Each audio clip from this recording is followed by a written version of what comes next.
Di mana ada hati dan jiwa yang haus dan lapar, di situ ada sorga. Yes. Di mana ada hati yang hancur, jiwa yang patah remuk, karena merindukan pelataran Tuhan. Tuhan dan para malaikatnya ada di sana. Tuhan ada di sini, saudaraku, keluarga Saat Teduh yang saya sangat-sangat cintai. You know, He's closer to you and I more than we imagine. Dia lebih dekat pada kita semua lebih daripada yang kita kira. Tuhan, hamba berdoa, increase heaven. Tingkatkan sorga, tambahkan sorga dalam hidup kami.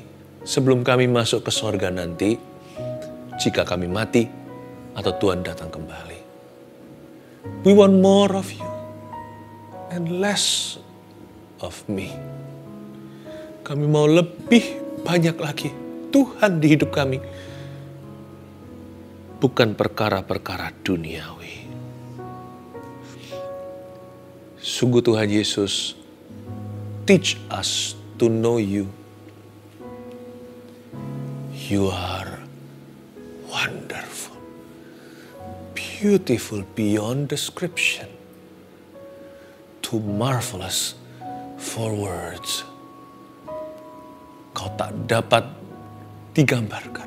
Keindahan, terlalu indah untuk dikatakan. Kerinduan hatiku Tuhan adalah untuk mengenal-Mu. Terima kasih Tuhan. Sampaikan firman-Mu pada keluarga Saat Teduh yang sudah menanti-nanti. Ajari kami untuk berjalan dengan sorga di hidup ini. Sembunyikan hamba di balik salib-Mu. Dalam nama Yesus Kristus. Haleluya. Amin. I feel God's presence. Saya rasakan hadirat Tuhan begitu indah di sini. Saya tahu hadirat Tuhan tidak berkurang di sana ya. Karena kita sama-sama di dekat Allah. Saya mau sampaikan firman Tuhan. Saya beri judul, lebih banyak sorga di hidupku. Betul. Lebih sedikit diri kita. Lebih banyak Tuhan Yesus.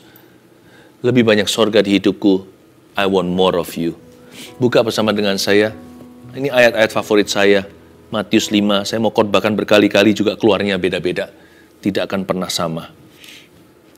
Matius 5 ayat yang pertama sampai 12. Ayat 1 dan ayat 2 dulu. Ketika Yesus melihat orang banyak itu, naiklah ia ke atas bukit. Dan setelah ia duduk, datanglah murid-muridnya kepadanya.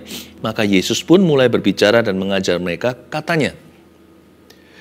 Yesus itu lihat orang banyak kan, lalu dia langsung naik ke atas bukit supaya suaranya terdengar. Tapi sebenarnya ada arti yang lebih dalam. Saya jadi ingat seperti sebuah deja vu. Seperti kejadian lagi waktu Allah di perjanjian lama mengajak Musa naik ke Gunung Sinai. Musa naik ke situ untuk diajari mengenal Tuhan. Karena Musa adalah pengajar dan pemimpin umat, dia harus turun, ajarkan sesuatu. Dia harus terima dulu sebelum memberikan apa-apa. Karena Musa juga darah dan daging seperti kita. Bahkan dulu dia pernah membunuh. Dia itu hanya manusia biasa. Allah kita itu Allah yang sangat pribadi. Dia rindu sekali memperkenalkan diri, bukan karena dia kesepian. Karena dia menciptakan kita itu untuk persekutuan. Dia menciptakan manusia dalam gambaran rupa Allah, itu artinya Allah ingin berbincang-bincang dengan kita. Kerinduan Allah terbesar adalah agar kita mengenalnya. Bukan hanya suatu hari masuk ke sorga, dia rindu berjalan dengan kita di hidup ini sekarang. Allah kita itu nyata. Dan dia mau supaya kita itu tidak duniawi dalam kehidupan kita itu. Dia memperkenalkan sorga. Bukankah suatu hari itu address kita nanti? Itu alamat kekal kita. Tapi nggak nunggu sampai nanti. Tuhan ingin berjalan dengan kita sekarang. Makanya itu Tuhan panggil Musa, yuk naik ke atas ini.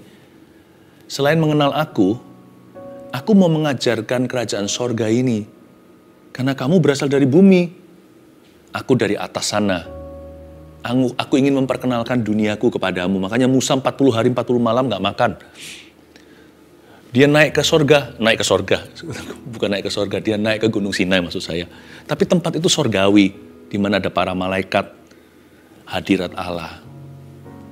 Tuhan itu mau ajari Musa, sebuah kerajaan yang asing bagi dia. Musa paling-paling di masa mudanya dia tahu kerajaan Mesir, tapi gak pernah mengerti kerajaan Allah. Sebelum itu dia hanya melihat semak belukar. Terbakar namun tidak hangus. Disitulah panggilannya dimulai. Tapi Tuhan ingin ajari dia lebih. Deeper again. Deeper in love with him. Lebih dalam lagi untuk mengenal dia. Maka Tuhan memberitahu kepada dia, ini, aku tunjukkan hadiratku. Tidak heran Musa turun gunung, bersinar, bercahaya wajahnya. Ini kejadian lagi di Perjanjian Baru. Tapi kali ini Yesus, wujud Allah, di dalam darah dan daging manusia, karena Yesus itu adalah anak Allah yang menjelma menjadi manusia melalui perawan Maria. Yesus itu ajak orang-orang naik ke atas bukit. Setelah itu ia duduk, lalu datanglah murid-muridnya kepadanya. Yesus pun mulai berbicara dan mengajar mereka. Tuhan itu mau mengajari kita supaya kita mengenal Dia. Tuhan itu mau ngajari kita apa? Dia mau ajari kita sorga. Loh Pastor Philip, kita kan masih hidup di bumi. Kenapa kok ajari sorga nanti? Kalau Anda SMA, sekolah menengah atas, nanti mau ngambil apa jurusan? Suatu hari itu loh, kuliahnya kuliah apa? Apakah mau ngambil jurusan IPA, ilmu pengetahuan alam, atau IPS, atau lebih kepada sosial? Anda mulai pilih jalur bukan? Jangan lupa loh, bumi tempat tinggal kita ini sementara. Kita itu akan ke sana. Siapa percaya Yesus dapat keselamatan, yakni kehidupan kekal setelah pengampunan dosa. Alamat kita nanti itu di atas sana, bukan di sini. Karena itu sekarang Tuhan Yesus harus mempersiapkan kita. Memang betul, kita tidak akan masuk dalam kerajaan sorga dalam dimensi sepenuhnya. Itu nanti tunggu kita mati atau Yesus datang kembali. Tapi bukan berarti bahwa sorga tidak bisa hadir dalam kehidupan kita. Sorga yang saya maksudkan di sini itu ada dua macam dulu. Yang satu adalah sorga tempat beneran, bukan di bawah telapak kaki ibu. Bukan sorga yang sifatnya, this is like heaven, karena tempat itu sejuk atau dingin atau apa. Bukan. Sorga itu tempat sungguhan. Bukankah aku sudah memberitahukan kepadamu? Yohanes 14 bilang begitu. Yesus berkata, di rumah Bapakku ada banyak tempat tinggal. Jikalau tidak, aku pasti memberitahukannya kepadamu. Aku pergi ke situ untuk mempersiapkan tempat tinggalmu di rumah Bapakku, supaya kemana aku pergi, kamu tahu jalan ke situ, supaya aku di mana aku berada, kamu akan di sana. Akulah jalan kebenaran dan hidup. Tidak ada seorang pun dapat datang kepada Bapa kecuali melalui aku. Jadi sorga itu bukan di bawah telapak kaki ibu. Itu kiasan. Sorga itu beneran. Memang betul, itu ada sorga yang ada sorga tempat beneran. Tapi juga ada suasana sorga dalam kehidupan kita. Sebelum kita masuk ke sorga suatu hari nanti, itu Tuhan bisa tambahkan perkara sorgawi di hidup kita. Tuhan bahkan bisa membuat kita semakin dalam hidupnya dalam hadirat Allah. Bukan jadi orang yang aneh loh ya. Tapi Tuhan bisa increase sorga dalam kehidupan kita. Makanya Yesus ajari, berbahagialah itu Tuhan ajari kita gimana berjalan dengan sorga di hidup kita yang sementara. Kalau kita tidak hidup menurut pengajaran Yesus ini, lebih banyak neraka kayaknya di hidup kita. Tetapi kalau kita hidup sesuai dengan pengajarannya, hidup kita akan semakin semerbak sorga. Padahal kita belum di sana. Paham maksud saya? Lebih banyak sorga di hidupku itu harus dimulai dengan nomor 1 ayat 3 dulu.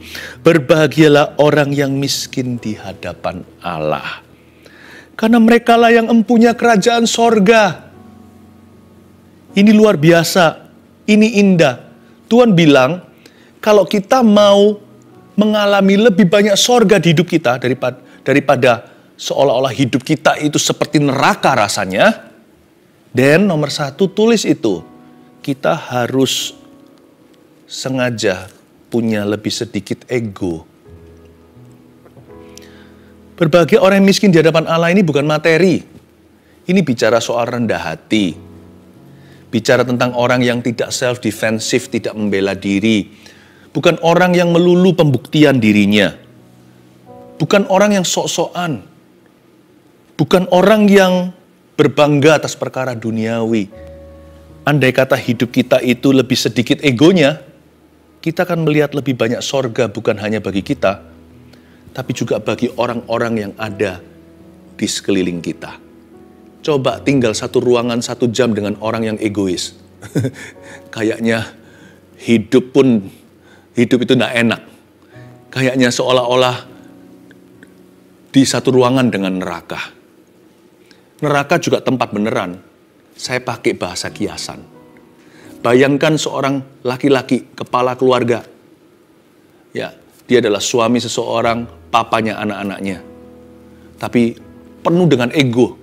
Dikit-dikit nggak kenaan orangnya. Dikit-dikit tersinggung. Dikit-dikit main tangan. Coba bayangkan. Bukankah tinggal sama orang itu seperti tinggal di neraka? Kalau Anda kepingin melihat lebih banyak sorga di dalam keluarga Anda, di rumah tangga Anda, di tempat kerja Anda, ya, di gereja Anda, dimanapun Anda berada, then you must have less ego. Catat itu. Nanti ada, setiap ayat ini berarti sesuatu. Saya minta poin-poinnya dikeluarkan. Nah, nanti kalau sudah kita catat ini ya, kalau kita sudah catat, kita catat satu persatu ini nanti bisa jadi cermin buat kita suatu hari. Nanti kalau kita berjalan ke depan ini, kita bisa referensi lagi.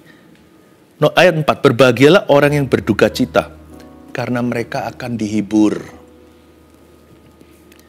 Berbahagialah orang yang berduka cita karena mereka akan dihibur. Ini apakah perkabungan? Karena kalau orang ditinggal mati sama orang yang dicintainya. Mungkin iya. Tetapi intinya adalah berbahagialah orang yang berduka cita karena mereka akan dihibur. Itu artinya kita disuruh sama Tuhan lebih sedikit negatif. Saya harap ya, ini kan sudah mendekati akhir tahun. Tahun baru sudah visible, sudah kelihatan di depan. Mari kita buat komitmen di hadapan Tuhan. Ini bukan keharusan, tapi ini kenikmatan. Kalau kita lebih sedikit negatif, hidup kita itu lebih nyaman. Orang lain sekeliling kita pun lebih nyaman juga. Maksudnya apa berduka cita dengan negatif? Apapun alasan orang ini berduka cita, lihat ya ayat 4. Fokusnya harusnya pada mereka akan dihibur. Berbahagialah orang yang berduka cita karena mereka akan dihibur. Fokuskan pada penghiburan Allah. Bukan pada duka cita Anda. Be a less negative person. Itu yang Tuhan ajarkan. You mau more of heaven. Tuhan seolah tanya sama kita, apakah engkau mau lebih banyak sorga di hidupmu?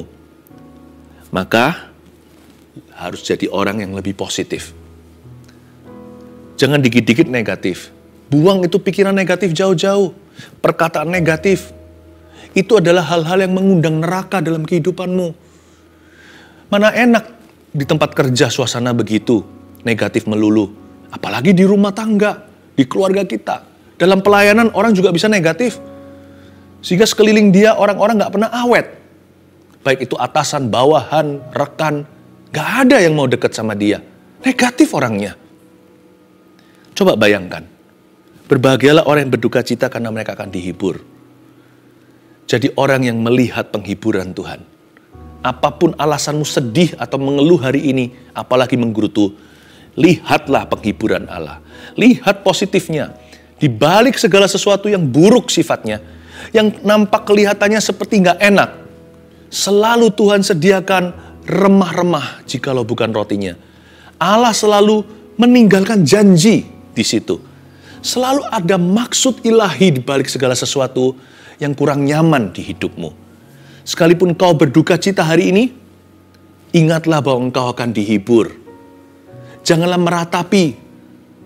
Janganlah pakai mulut kita itu untuk terus-menerus ngomel. Mari kita menggunakannya untuk bersyukur dan akui kebaikan Tuhan. Sekalipun aku susah Tuhan, engkau tidak meninggalkan aku. Tuhan, aku dilanda persoalan yang sangat besar. Bahkan sekarang Tuhan sakit penyakit yang kuidap. Atau lebih parah lagi, seorang yang kukasihi, dia sekarang menderita sakit penyakit. dan sebentar lagi akan mati. Tapi aku tahu Tuhan Immanuel, Tuhan beserta. Apapun terjadi, Tuhan itu baik. Tuhan, worst come to worst, terburuk pun situasi yang paling terburuk, nama kami sudah tertulis dalam kitab kehidupan Allah. Untuk itu aku bersyukur. Bayangin, setiap kali Anda mengucap gitu, bukan depresi yang tiba, bukanlah roh kegelapan, tapi Anda mengundang terang, mengundang hadirat Allah. Bukankah ruang tidurmu, atau ruang tamumu, ruang keluarga, ruang belajar, tempat Anda seharusnya bisa mengeluh, tapi menjadi tempat puji syukur dinaikkan, malah diisi dengan hadirat Tuhan. Bahkan kekasih Anda itu yang sakit, mendengar kata-kata seperti itu dari mulut Anda, bukan hanya yang positif, tapi memuliakan Allah. Bukankah dia punya iman semakin dikuatkan?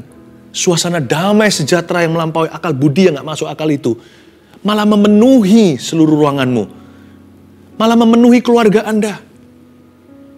Buat apa persoalan dibantu? Berduka cita itu sudah berkabung penuh, tidak perlu dibantu. Jikalau Anda berduka cita, ingatlah mereka akan dihibur.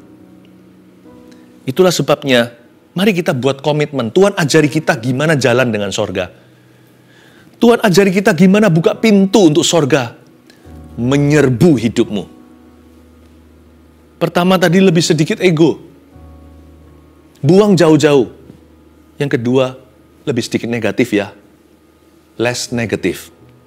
Berikutnya apa? Berbahagialah orang yang lemah lembut, ayat 5, karena mereka akan memiliki bumi. Less angry. Lebih sedikit amarah. Bisa nggak? Aduh Pastor Philip, saya ini punya persoalan dengan emosi. Semua kita punya persoalan itu. Musa, orang yang paling lemah lembut kata Alkitab, Tuhan berkata dia paling rendah hati, paling meek atau paling gentle. Marahnya kayak gitu kesumat, sampai-sampai gak masuk tanah Kanan. Semua kita itu dalam bahaya. Setiap kita itu bisa lost kontrolnya. Tak terkecuali siapapun, percayalah. Sesenior apapun seperti Musa itu udah umur berapa? Udah berapa puluh tahun dia dalam ladang Allah. Namun setiap kita ya bisa aja. Karena itu, hal ini harus didoakan. Setiap tahun kita berdoa begini. Mumpung sekarang masih ada berapa bulan ke akhir tahun, sebelum tahun baru yang ada di depan, let's pray this prayer ya. In my home, Lord, make me less angry. In my workplace, Lord, make me less angry. Di tempat kerjaku, Tuhan, buat aku lebih sedikit marah-marah. Di rumahku, Tuhan, apalagi, Tuhan Yesus, bantu aku untuk lebih sedikit emosian dengan orang-orang yang paling kucinta. Nggak enak kan? Suara bentak-bentak, kita semua pasti pernah salah. Suara gebrak-gebrak meja. We are all guilty of such thing. Kita semua. Kalau Tuhan menghitung dosa yang gak ada satupun di antara kita itu layak berdiri sekarang di saat teduh bersama. Gak ada, termasuk saya. Ini adalah dream saya. Karena itu kalau kita mau buat satu resolusi ya, tahun depan misalnya, atau bulan depan lah, gak usah jauh-jauh. Jangan gini loh, aku mau semakin kaya. Aku mau semakin sukses di kerjaan. Iya. Tapi itu secondary, itu kedua, karena itu materi.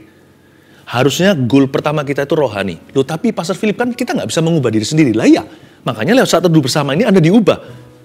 Tapi kalau Tuhan mengubah kita itu, Roh Kudus nggak menyurupi kita. Roh Kudus itu bekerja sama, karena itu sekarang firman diberitakan, Anda menerima dengan iman, Roh Kudus mulai bekerja. Nah, hal pertama yang menjadi manifestasinya adalah doa. Kita bisa berdoa sembahyang begini, Lord, make me less angry in the future. Masa depan, bantu saya untuk tidak emosian. Bisa loh, tiba-tiba ada kekang dalam dagingmu. Buah roh tiba-tiba muncul. Anda tidak perlu usahakan, Anda doa aja, maka akan diberikan. Mendadak keluar yang namanya roh penguasaan diri. Buah roh nomor 9, pengendalian. Make me less angry. Karena Alkitab berkata begini, Yesus berkata gini, kalau Anda mau lebih banyak kerajaan sorga, seperti tadi, bahagia orang yang miskin karena mereka yang punya kerajaan sorga. Demikian juga orang yang lemah lembut akan lebih kerasa sorga. Coba setelah kita muring-muring, masa enak sih di hati? Seharian langsung murung. Kayaknya sorga pergi, padahal yang enggak sih. Tapi seolah-olah suasana sorga hilang. Kalau itu iya. Betul enggak? Kalau kita berlibur lalu tiba-tiba kita emosian hanya karena perkara sepele. Diserempet orang di jalan. Padahal itu pun nggak kena mobilnya. Seharian liburannya bubar. hari itu hangus ditelan. Bukankah sorga itu selalu notabene kelemah lembutan? Di mana ada orang lemah lembut itu kan jadi adem ya, sejuk gitu di hati. Bisa kerasa nggak deket orang yang lemah lembut itu rasanya kok enak ya? Kok enak ya? Entah gimana. Apalagi kalau kita udah biasa di dekat orang yang marah-marah, tiba-tiba dekat orang sabar, yang seperti Tuhan. Kok enak ya? Aku nggak mau pergi, nggak mau jauh-jauh dari sini. Rasanya mau kembali lagi. Kenapa? Karena dekat orang tersebut. Adem hatiku, dingin, sejuk, nyaman sekali, nggak bisa terkatakan, yang uang tidak bisa beli. Make me less angry. Lebih sedikit amarah. Itu yang dimaksudkan oleh Tuhan Yesus, berbahagialah orang yang lemah lembut hatinya. Karena mereka akan memiliki bumi. Berikutnya, berbahagialah orang yang lapar dan haus akan kebenaran, karena mereka akan dipuaskan. Yesus ajari apa lagi? Itu di gunung tinggi loh, di bukit. Tuhan ajari murid-muridnya. Begini ya caranya hidup ya, supaya sorga lebih banyak, supaya kedaginganmu lebih dikikis, supaya tidak ada rasa neraka di dalam rumah tangga, di tempat kerja, di gereja, di tempat pelayanan, di mana saja. Ya pasti ada orang jahat di mana-mana. Paling tidak radius Anda itu loh, sorga berjalan, di mana para malaikat ada dekat. Berbahagialah orang yang lapar dan haus akan kebenaran, karena mereka akan dipuaskan. Tulis tuh. Yang berikutnya nomor 4. Kalau tadi lebih sedikit, yang keempat lebih banyak firman. Ayo, increase. Jangan firman seminggu sekali. Puji Tuhan untuk Rabu Sabtu, saat teduh live-nya itu. Nggak hanya itu aja, ada banyak sekali firman-firman. Mulai isi tiap hari. Saya mengisi hidup saya itu dengan banyak firman. Karena bagi saya banyak firman, banyak sorga. Kurang firman, kurang sorga. Nggak ada firman, nggak ada sorga. Saya isi tiap hari. Saya ngomong gini bukan sebagai kebanggaan. Tapi supaya Anda tahu apa yang saya ajarkan itu saya lakukan dulu. Setelah saya ajarkan, saya akan melakukan. Saya baca Alkitab itu jam-jaman setiap hari. Bukan menitan. Bukan karena saya mau khotbah. Saya baca terus. Dengar juga khotbah-khotbah, isi dengan pengajaran-pengajaran itu indah. Perbanyak. Apalagi zaman sekarang itu loh. Zaman dulu harus iri sama kita. Mana ada puluhan tahun yang lalu. Ini tinggal pilih puja serah. Semua firman ada, tapi hati-hati ya. Ada juga firman-firman yang mungkin tidak alkitabiah.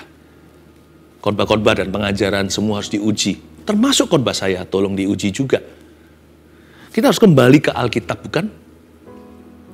Tapi yang pasti kita harus komitmen dulu. Aku mau isi hidupku, keluargaku dengan firman. Kalau Anda punya wewenang bukan memaksa orang, Anda bisa undang. Kalau di tempat kerja, Anda merasa firman ini memberkati, beritahu sama mereka. Bisa kasih linknya hari ini dan sebagainya. Ayo dengar firman, ayo dengar firman. Ayo kita isi firman. Tahu nggak kenapa dunia ini jahat, kejam? Kenapa dunia itu bejat? Karena dunia membelakangi firman. Kurang firman, menolak firman. Hampa firman, hujat firman. Coba bayangkan kalau ada firman. Bukankah berkurang pembunuhan karena firman berkata jangan membunuh? Bukankah berkurang perzinahan dan perceraian karena ada firman yang berbunyi janganlah berzina? Padahal itu yang perintah. Betapa indahnya seluruh paket firman, bukan hanya perintahnya saja. Lebih tepatnya pengenalan akan Allah secara lengkap. Wow! Berbahagialah orang yang lapar dan haus akan kebenaran. Karena mereka akan dipuaskan. Mereka akan mengalami lebih banyak sorga di hidup mereka. Sebelum mereka suatu hari masuk ke sorga. Sungguhan. Ayat 7. Berbahagialah orang yang murah hatinya. Karena mereka akan beroleh kemurahan. Oh, ini sorgawi yang berbeda lagi. Kalau tadi lebih banyak firman, sekarang tambahkan lagi. Lebih banyak memberi atau berbagi. Orang yang memberi, detik kita berbagi, hati kita diserbu sama suasana sorga. Sampai-sampai ada firman berkata, terlebih diberkati memberi daripada menerima. Kata diberkati di situ, blessedness, itu kata berbahagianya Yesus ini. Ini adalah pengajaran di atas bukit. Dari kata yang sama, blessedness atau berbahagia, disitulah Yesus berkata, engkau akan empunya kerajaan sorga. Orang yang berbagi memberi, yang dikasih itu happy. Yang dibagi itu bahagia sekali, tapi terlebih berbahagia yang memberi. Jadi double happy. Kalau Anda mau melihat suasana sorga, kalau kita makan, kita kasih tips sama orang gitu ya, lihat waiter-waiter itu wajahnya bersinar padahal nggak kenal Tuhan. Karena bagi mereka itu penting sekali. Kita berani makan, ya berani hargai servis orang lain atau pelayanan mereka.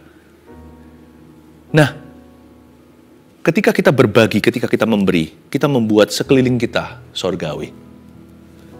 Belum lagi hati sendiri yang berbunga-bunga karena Tuhan. Orang yang tidak pernah memberi, bahkan bukan hanya nggak pernah memberi, malah ngomel-ngomel lagi kalau orang lain memberi. Apalagi kalau orang lain diberkati, dia iri lalu mulai hujat sana-sini. Orang seperti itu, hatinya nggak ada sorga emangnya. Kita doakan aja. Supaya akhirnya mereka disadarkan. Tapi sebenarnya, kenapa ada orang yang begitu negatif terhadap orang lain? Itu karena hatinya, bahasanya gimana ya, bahasa Ibrani, sumpek hatinya. Dia hatinya kesel, hatinya itu, galau dia. Sebenarnya kasihan orang-orang yang demikian. Sebab orang yang suka memberi, tidak akan suka mengkritik kanan kiri, apalagi menghakimi. Karena hatinya puas dengan Tuhan. Dan orang yang sering diberi harus belajar memberi, suatu hari ya belajar berbagi. Karena Yesus berkata gini, kalau kamu mau melihat lebih banyak sorga di dalam kehidupanmu, bukan hanya soal keuangan ini. Tapi bicara tentang suasana hati secara menyeluruh, kalau kamu mau melihat lebih banyak sorga, perbanyak memberi atau berbagi. Oke, yang berikutnya. Ayat 8. Berbahagialah orang yang suci hatinya, karena mereka akan melihat Allah. Ini yang suci hatinya. Bukan berarti orang sempurna ya. Wah, dia adalah santo santa, dia orang yang sangat suci. Bukan. Berbahagialah orang yang suci hatinya ini, karena mereka akan melihat Allah. Ini sebuah komitmen. Kalau kita mau melihat lebih banyak sorga di hidup kita, tulis berikutnya. Lebih sedikit dosa. Loh, Pastor Philip, bisakah kita lebih sedikit berdosa? Oh, bisa. Bukankah kita sudah diberikan di dalam diri kita kuasa kebangkitan? Berarti kita juga sudah mengalami kuasa kematian Kristus. Berarti kita bisa mematikan perbuatan daging kalau ada Roh Kudus di dalam diri kita. Lain cerita kalau sama orang-orang yang belum kenal Tuhan. Kita suruh mereka berubah. Mana bisa, wong mereka masih orang berdosa yang butuh Tuhan Yesus kok. Tapi kita orang berdosa yang sudah makan tubuh, daging dan darah Yesus perjamuan. Kita adalah orang-orang berdosa yang sudah diselamatkan. Ada Roh Kudus di dalam diri kita. Karena itu mari kita buat suatu komitmen. I want to sin less. Kalau bisa sin no more. Tahun depan ceritanya. Ini masih jauh ya, masih berapa bulan. Kalau bikin resolusi. Tuhan Yesus tahun depan aku mau junjung tinggi standar kekudusan Allah. Nilai-nilai kekudusan itu aku mau junjung tinggi. Aku mau lebih sedikit berdosa. Jangan muluk-muluk. Sama sekali nggak berdosa, kita masih jatuh bangun kadang-kadang. But I want less sin in my life. Lebih sedikit dosa. Aku minta Tuhan Yesus mulai patahkan, bantu aku ya Roh Kudus dalam kelemahanku, Roma 8, agar aku bisa break free dan bebas dari kebiasaan-kebiasaan buruk yang selama ini membelengguku udah bertahun-tahun sudah. Karena itu tahun depan jangan cari perkara. Jalan ke depan ini kita jangan cari masalah. Bangun tidur bukan ku terus mandi, langsung cari pencobaan. Malam hari nggak tidur, cari godaan. Bagaimana bisa happy terus terang? Padahal Anda dengar firman berkali-kali, diajak-ajak persekutuan. Tapi kalau Anda sendiri agresif dan inisiatif, terus cari-cari pencobaan. Padahal doa Bapak kami ajarkan, doanya begini, jangan tuntun kami masuk ke dalam pencobaan, tapi bebaskan kami dari segala yang jahat. Nah kalau itu keputusan Anda, masa Tuhan akan paksa? Tuhan tidak pernah memaksa siapa-siapa. Kalau bagi Anda more sin, bagi kita more sin is okay. More sin means less heaven. Lebih banyak sorga ya pasti lebih banyak dosa, lebih sedikit sorga. Mari kita buat jadikan itu kerinduan. Bukannya tahun depan aku mau lebih banyak uang. Aku ingin memiliki lebih banyak kekayaan. Tapi kenapa tidak buat aja goal seperti ini dulu? Tahun depan atau hari-hari ke depan. Bulan-bulan di depan ini. Lebih sedikit dosa di hidupku Tuhan. Aku tidak mau lagi mendukakan hatimu. Aku tidak mau mendukakan rohmu. Jangan ambil Roh Kudusmu daripadaku. Jangan buang aku dari hadiratmu. Berjaga-jagalah pada pintu mulutku Tuhan. Dan ajarlah hatiku untuk menjaga dengan segala waspada. Kalau Anda sungguh-sungguh serius dengan itu, tiba-tiba drastis turun dosa-dosa kebiasaan buruk dalam kehidupan kita. akan ada kemerdekaan. Berikutnya, ayat 9, berbahagialah orang yang membawa damai, karena mereka akan disebut anak-anak Allah. Niscaya, yang nomor 7, lebih banyak damai di hidup kita. Let's have more peace. Damai di sini itu bukan hanya vertikal, tapi juga horizontal. Deal sama orang itu lebih nice. Ya, jangan menabur kekasaran dan kekerasan. Karena Alkitab mengajarkan bahwa damai yang disebut di sini, juga orang yang membawa damai, mereka akan disebut anak-anak Allah. Kita tidak bisa damai kita itu sendiri eksklusif dengan Tuhan. Apa yang dengan Tuhan, kita akan bangun dengan orang-orang sekeliling kita. Damai itu berarti juga berdamai dengan musuh-musuhmu. Berdamai dengan saudaramu. Berdamai dengan orang. Sebisa mungkin, kata Paulus, kalau itu bergantung pada dirimu, hiduplah damai dengan semua orang. Gak bisa kadang-kadang bergantung kita saja. Untuk tangguh harus 2 orang. Juga bisa jadi kita mau damai pun, hati kita sungguh-sungguh baik pun, gak tentu ditangkap sebelah tangan. Bisa jadi saja tetap ada orang-orang yang menjahati Anda, tetap ada orang-orang yang berbuat jahat, tetap ada orang-orang yang merugikan. Tapi sebisa mungkin secara realistis Paulus mengatakan, kalau itu bergantung pada dirimu, hiduplah dengan damai. Hiduplah dalam damai dengan semua orang. Janganlah Anda jadi biang keroknya. Janganlah saya dan Anda menjadi biang masalah. Udah itu aja. Kita harus menjadi bagian daripada solusi dalam hubungan, bukan bagian dari permasalahan. Bukan bagian dari problema. Karena orang-orang yang membawa damai, mereka disebut anak-anak Allah. Minta sama Tuhan, lebih banyak damai ke depan. Yang terakhir ayat 10-12, berbahagialah orang yang dianiaya oleh sebab kebenaran, karena mereka lah yang punya kerajaan sorga. Berbahagialah kamu jika karena aku kamu dicela dan dianiaya, dan kepadamu difitnahkan segala yang jahat. Ya kan? Ternyata sebaik-baik orang masih bisa difitnah, dicela, dianiaya karena Tuhan. Karena kebenaran loh, bayangin orang benar aja nggak bisa damai sama semua orang, tapi dia berusaha. Bersukacitalah dan bergembiralah karena upahmu besar di sorga, sebab demikian juga telah dianiaya nabi-nabi yang sebelum kamu. Kembali ayat 10, berbahagialah orang yang dianiaya oleh sebab kebenaran, karena mereka lah yang punya kerajaan sorga. Ada 2 dimensi di situ, dianiaya oleh karena kebenaran, tapi orang-orang ini punya kerajaan sorga. Majemuk bukan 1, karena mereka lah yang empunya kerajaan sorga. Maksudnya apa? Nomor 8. Lebih banyak teman dalam Tuhan, dan lebih sedikit musuh yang gak perlu. Tulis itu. Kita minta sama Tuhan, kalau kita mau hidup kita lebih banyak sorga, sebelum kita masuk sorga beneran, perbanyak temanmu dalam Tuhan. Bukan koleksi teman, diperbanyak volumenya, bukan ya. Bukan. Maksud saya adalah lebih friendly. Lebih gampang nyambung. Jangan kita itu eksklusif atau jangan kita itu tebang pilih. Sama orang semuanya itu, kasihilah sesamamu. Love your neighbors. Dan lebih sedikit musuh yang gak perlu. Lihat tadi, seperlu-perlunya aja masih ada musuh. Kalau kita hidup dalam kebenaran masih difitnah, dicelah, dianiaya. Karena itu, janganlah bermusuhan untuk perkara-perkara yang gak berprinsip. Gak prinsip, perkara-perkara yang konyol apalagi yang kekanak-kanaan. Karena lebih banyak sorga ketika kita punya teman-teman dalam Tuhan itu increase, bertumbuh. Semakin banyak teman yang takut akan Tuhan, hidup kita diperkaya. Selain itu, hidup mereka diperkaya karena kita. Jangan suruh orang lain memperkaya dirimu, perkaya orang lain dulu.